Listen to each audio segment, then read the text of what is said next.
Hey, time for my midday message. Every now and then, sometimes God gets quiet. And it's not because he's distant, but because he's removing the noise. And I think a lot of people misunderstand that.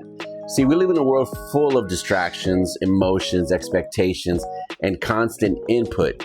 And when God starts stripping some of that away, we panic, right? We think silence means absence, but biblically, that's just not true. In 1 Kings 19, Elijah is waiting to hear from God, and scripture says there was a strong wind, but the Lord was not in the wind. Then there was an earthquake, but the Lord was not in the earthquake.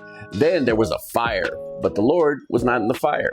And then it says God came in a still, small voice. Sometimes God removes the wind, the shaking, and the fire so we can finally hear him clearly.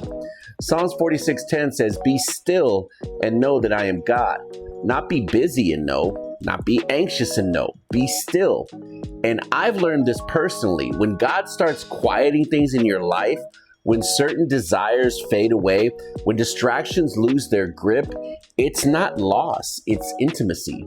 Jesus said in John 10:27, "My sheep hear my voice, and I know them, and they follow me."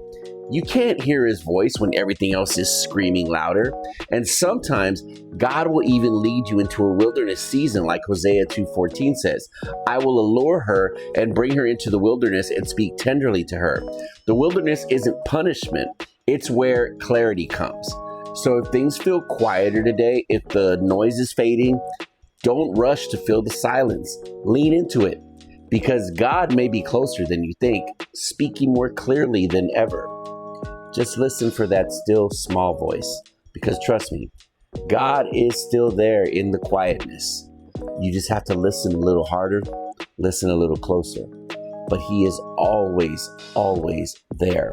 You can bank on that, and you can trust him in that. I hope this message blessed you.